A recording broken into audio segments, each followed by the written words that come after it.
lots of different ways. But whatever you do, pick one of them. Don't just spend the money on Starbucks and nice cars and holidays. Make sure that you've got this material long-term wealth. Amortization, a bit of a difficult one to say that.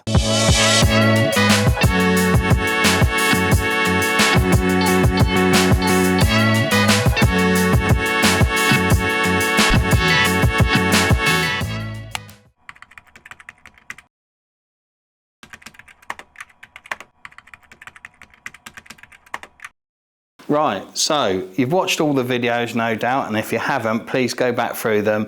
They start at 1, end at 8. We do a summary of them. Some are a little bit longer than others, and there's some funny stories in there and some anecdotes and the rest of it, but please watch them, and that will allow you to understand exactly what this video is about. So this is the total overview of all of it, really.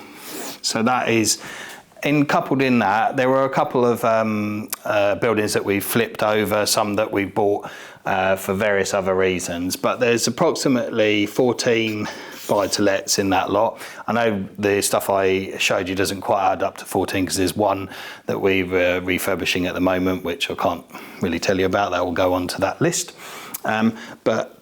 Interesting, basically the purchase price. So we used to use a bit of software called Landlord, which we don't use anymore just because our lettings department manage this all for us, but we still dabble in it a little bit. It's a really good bit of software. It's free. You can actually pay to have your bank feed tied to it if you want to. So any sort of landlords that have got a portfolio of maybe about 4 or more, it's really good. And what's really good about it is you put in your original purchase price, original mortgage, and what your mortgage is now, and it gives you a kind of graph as to exactly how much the properties have gone up for, how the wealth has been built, and really any kind of danger spots as to whether or not you're getting too close to that kind of 75-25% equity value. So yeah, good bit of software. If you're just starting out and you want a free bit of software, Landlord, give them a good shout out there. So our portfolio, when you add all of that together, is worth £4 million. So the whole lot, all of it all together, everything, the lot is £4 million, okay? Now, obviously you have mortgages on that. So the mortgages, or the lending, if you like, so this is V for value and then L for lending. The lending on it is 2.6 million. So that gives us equity, E, of, who's going to do the quick maths, 1.4 million. Okay, so that's really easy and you can see that. But what's interesting to me personally is this particular 1.4 million, or this £4 million that we had here. The property, that's what the property is worth, but we only paid 2.9 million for that property. So you can see 1.1 million of it here is from growth. So out of this 1.1 million pounds of it is just because of the growth or extra value that we've added or whatever. So we spent about £300,000 of our own money locking in that 1.4 million. So for 300k, we've created a portfolio that if we sold it today, all things being equal, would be worth, well, we've spent 300k, so we get our 300k back and we made 1.1 million. So although this is a slow way of building money, because you could form a business and probably make £1 million in a year if it really took off, if you found the right thing or whatever it is you're going to do. But this here is a really good way, a slow way of building real wealth. It's not going to go anywhere. I know prices go up and down or whatever, but over a long period of time, traditionally, house prices in the UK have gone up. They're not making any more land. You know, stuff is getting more and more expensive. Inflation as well will mean that all of that goes up in time. Obviously, as house prices go up, let's say they go up 10% or 5%, let's say 5%, that's more realistic. That's going to add £200,000 to that 1.4 million if it goes up by 5% in a year without us doing anything anywhere at all. So if we just sat on this and it went up 5% next year, then this would then become 1.2 2 million rather than 4 million. So power of inflation is useful and a hindrance depending on what way you're looking at it.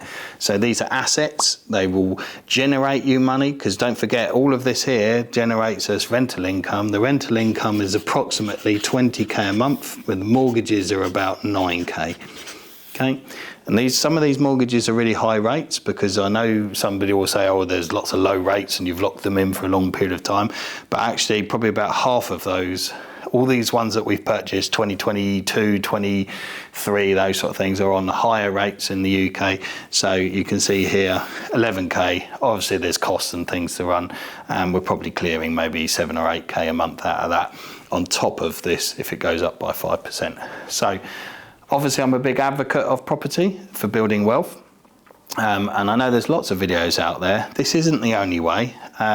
You know, in the same time period, Charles Cox has gone from a business that's probably worth about, I don't know, £100,000. We weren't even VAT registered in 2016. So in less than 10 years, and now it's valued probably at about 1.3 million. So in the same time, we've also grown that. So this doesn't necessarily mean you have to do this route, but this is a nice way of investing the money and the profits that you've got in your business if you're not reinvesting them back into your business. You can also do things in stocks and shares as well. Lots of different ways, but whatever you do, pick one of them. Don't just spend the money on Starbucks and nice cars and holidays. Make sure that you've got this material long-term wealth. You know, this stuff here, the income, if you like, we may never sell any of that, but that's going to see us pretty good, you know, through the hard times and the rough times, where we can deploy that money back into the business if we fall on hard times, rather than just saving it up ready to buy another smelly catwee. So if you've liked the videos, please do comment below. It'd be really interesting. We put a fair amount of effort into this series of videos, and hopefully you've really liked them and you've watched each one all the way through to come to this conclusion at the end. Please comment below. I'm sure some of the maths is not quite correct, but you know, as a general rule of thumb, you can see what's going on here, and you know, I hope that I inspire you to go out and maybe invest and save some of your money, whether it's in property or back into your business or whatever. But this is long-term wealth that you can build. This is what we call like slow pounds, if you like, as the phrase that's coined by somebody. But yeah, you know, really good long-term investments. So as I say, don't forget to like, subscribe, comment below, and I'll see you in the next video.